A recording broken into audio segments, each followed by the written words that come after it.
Hello everyone, welcome to another video. I'm Randy and this is a special one. I know there's a lot of vinyl tags going on right now and I did one of them, Rob Walker's. But there was a unique one that came out that Mazzy, or Norman Maslov is his channel, where he does a thing where he calls a whack-a-mole, where he'll pick a random record out without looking at it and then talk about it. Well, that's how he figured up the questions for this whack-a-mole, and it was just a random question from a random album, which in a way made it kind of difficult.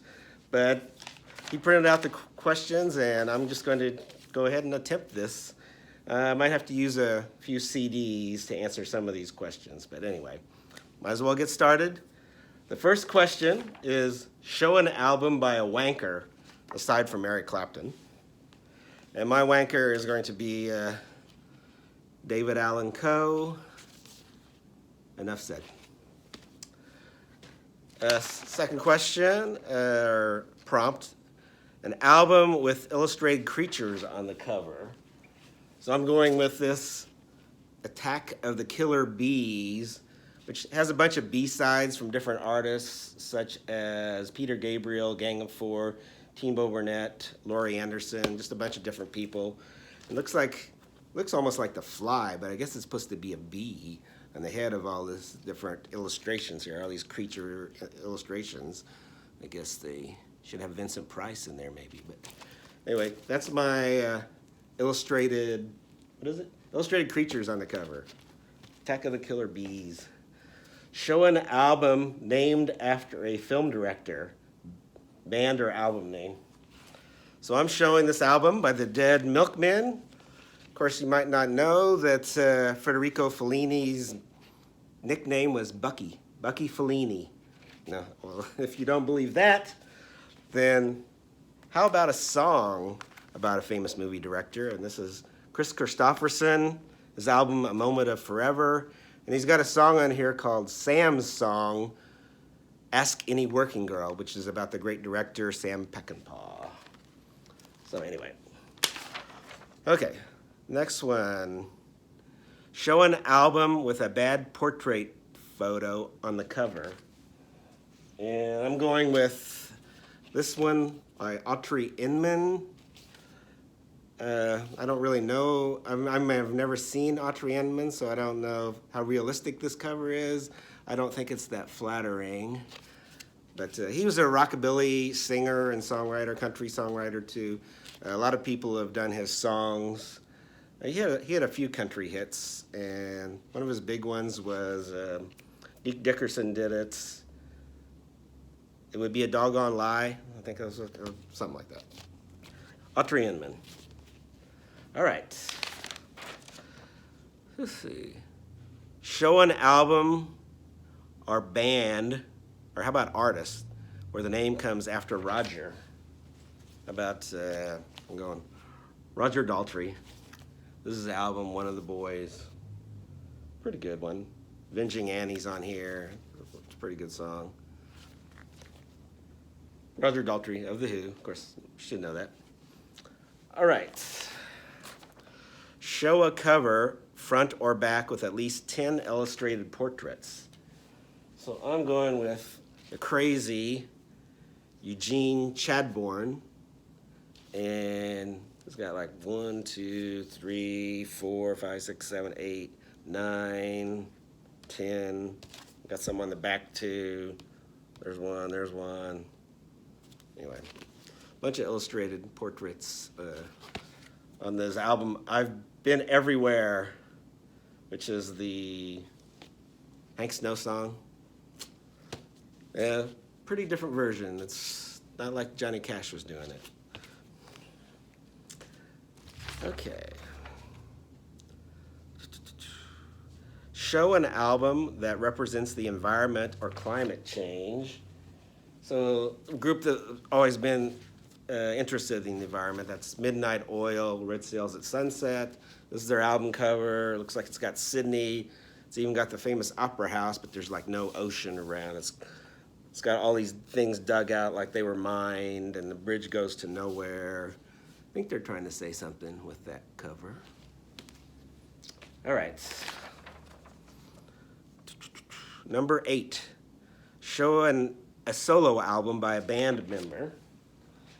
So I'm going with the band member Dave Alvin, great guitarist that was in the Blasters.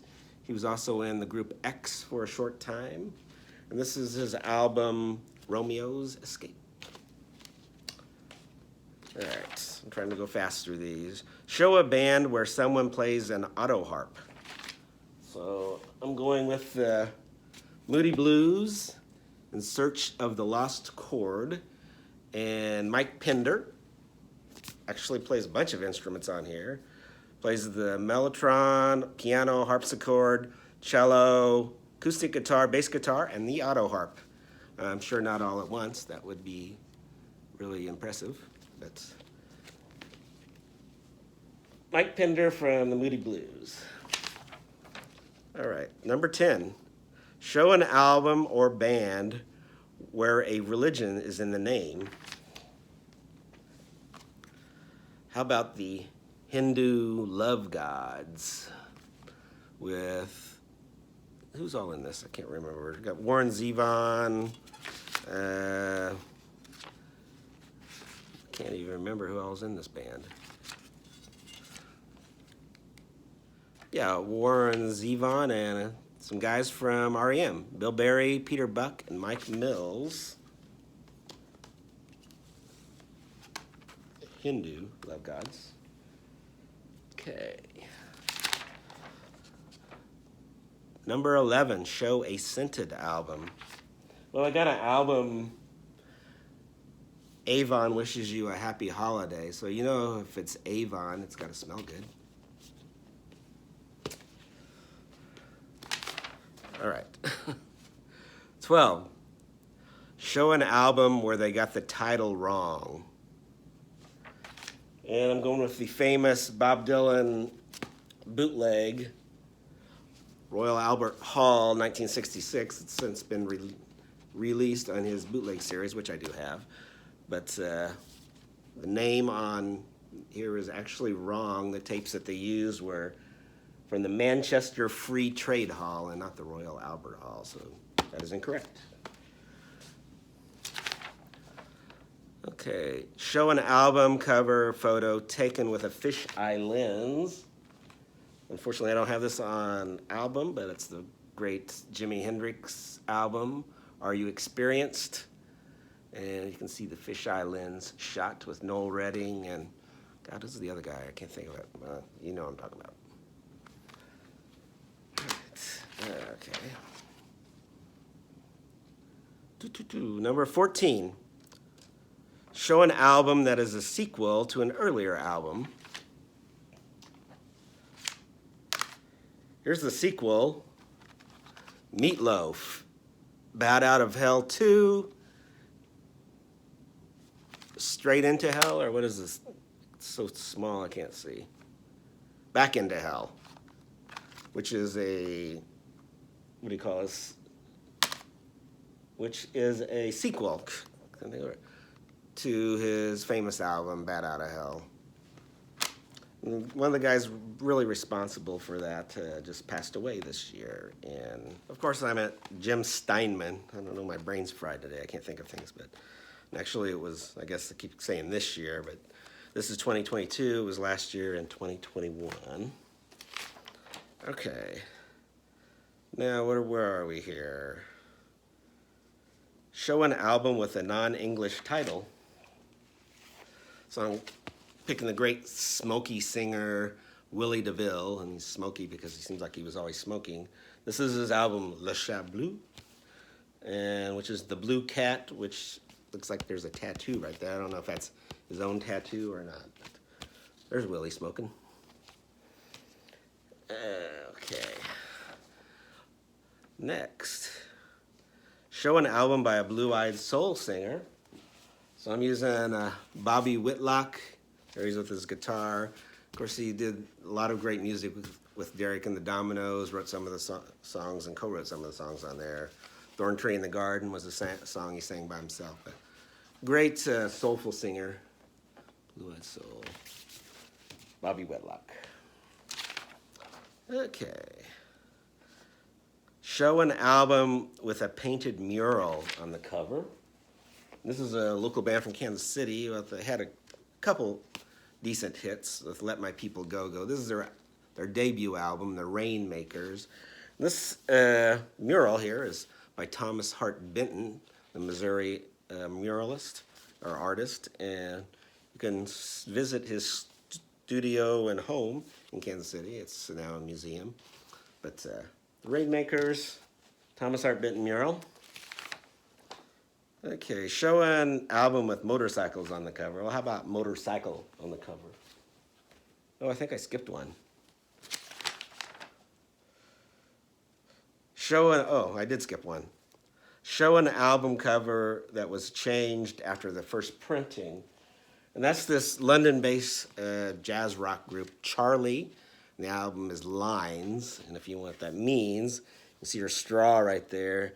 And on this mirror was a line of Coke that they took out in later issues.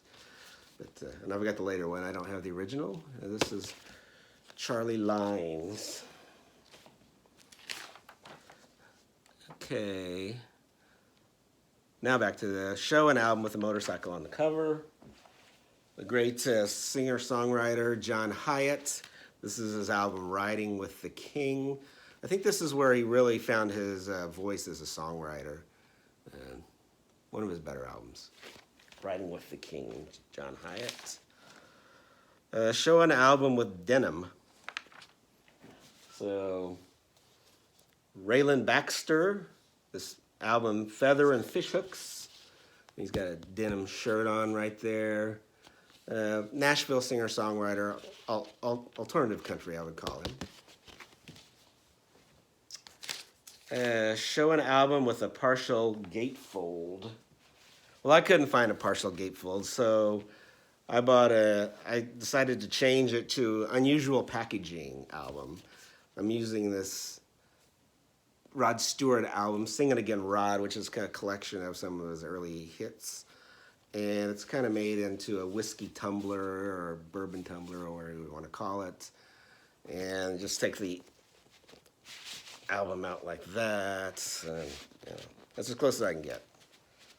And probably we'll go back in. And then he said he messed up to make your own question, but I think he did have a question earlier about you had the positive and you had the negative of a film, and like this was the positive, Very Close Lobsters from Foxhead Stalk This Land, a Scottish group, and then in the back it's kind of a negative image of that. But since he said to make up your own, and say show an album with some ballet dancers on the cover, ballerinas. This is Bad Luck Streak and Dancing School by the great Warren Zevon. And that is my entry into the vinyl tag for Mazzy. And I hope other people try it. I saw a couple, one by Richard McCook, and one by Dale at Gatefold 33, but I haven't watched them yet because I wanted to finish mine first. But anybody else that wants to jump in, I would invite them to. And we'll talk with everyone later.